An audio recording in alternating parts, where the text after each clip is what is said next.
निष्क्रिय है क्या जो एक स्टूडेंट को अनुक्रमांक लिखना नहीं सिखा पा रहे हैं कि वो खुद ही नहीं लिखना जानते। अगर इस प्रदर्शन के बाद भी कोई चीज़ें नहीं सुधरती है या कोई परिणाम निकल कर सामने नहीं आता है तो हिंदू युवा छात्र मंच क्या करेगा, अगला कदम क्या होगा? आप साइंस कॉलेज के अंदर घूम के देख लीजिए, इनके दलाल घूम रहे हैं एडमिशन के लिए, 5,000 रुपये 10,000 रुपये लेके छात्रों का एडमिशन करा रहे हैं यहाँ पर। क्योंकि रिजल्ट को लेकर लगातार बवाल चल रहे हैं। आप लोग की मांग क्या है? साफ सुथरी मांग को लेकर आज यूनिवर्सिटी घेराव किया था आपने। अब्सेंट है तो अब्सेंट लिखिए, उनको सप्ली में बिठाइए, 0 मार्क्स दे करके। जब हमने बात करने का प्रयास किया तो उनका कहना है कि कुछ छात्र परीक्षा कॉपी में हनुमान चालीसा, गाने, इस प्रकार की चीजें लिख के आ रहे हैं, तो हम कैसे नंबर दे दें? हमने भी उनसे सवाल उठाए थे। आगे हिंदू युवा छात्र मंच और क्या कुछ करने वाला, क्योंकि आज आपने पुतला दहन भी किया। किसका पुतला दहन किया और अर्थी निकाली गई थी जो बात?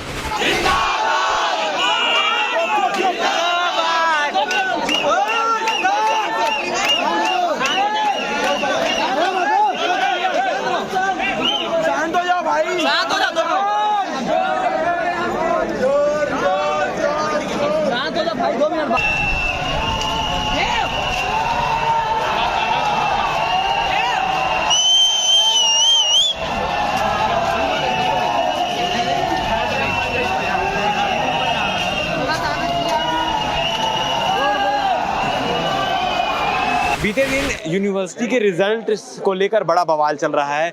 सब पार्टी अपने अपने स्तर पर प्रदर्शन कर रही है। आज हिंदू युवा छात्र मंच ने यूनिवर्सिटी का घेराव किया, पुतला दहन भी किया, क्या कुछ कार्यक्रम किया। साफ सुथरी मांग को लेकर ये यहाँ मौजूद है। इस वक्त हम साइंस कॉलेज में खड़े हैं। यूनिवर्सिटी में प्रदर्शन करने के बाद वो पूरा जत्था का जत्था साइंस कॉलेज में आया हुआ है और यहाँ भी नारेबाजी की गई, प्रदर्शन किया गया। साफ सुथरी मांग क्या है ये जानेंगे और ये प्रदर्शन करने की आवश्यकता क्यों पड़ रही है जानेंगे, क्योंकि रिजल्ट को लेकर लगातार बवाल चल रहे हैं। आप लोग की मांग क्या है? साफ सुथरी मांग को लेकर आज यूनिवर्सिटी घेराव किया था आपने।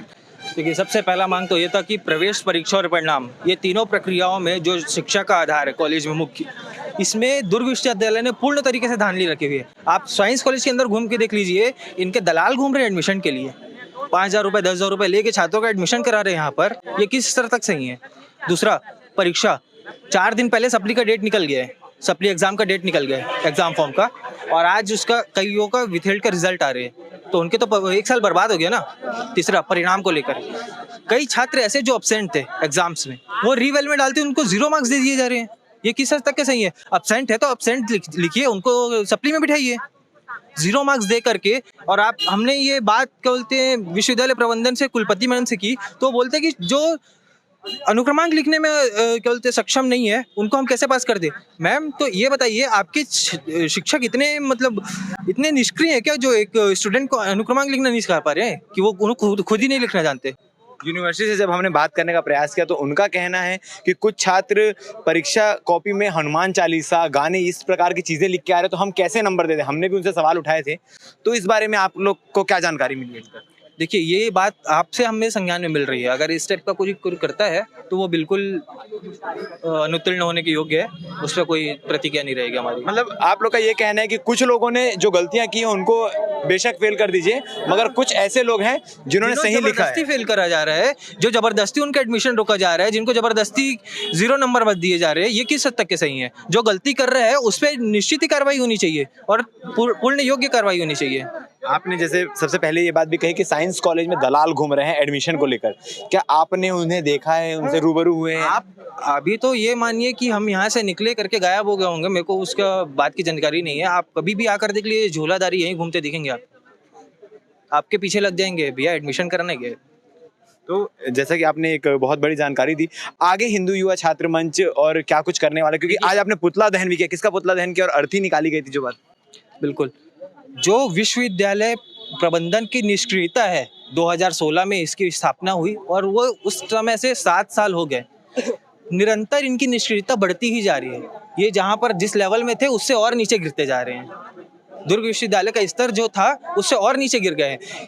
100 बार दुर्ग शहर में रह के यहाँ आने से अच्छा एक बार हम रविशंकर विश्वविद्यालय जाना पसंद करेंगे। तो हमने तहसीलदार से भी ये मांग की है कि या तो इसको बंद कर दिया जाए, हम सबको रविशंकर विश्वविद्यालय में शिफ्ट करें, या फिर हमें यहाँ पर पूरे अधिकारियों का तबादला करके नए सुदृढ़ शिक्षा जो माहौल बना सकते हैं, ऐसे अधिकारियों को लाया जाए।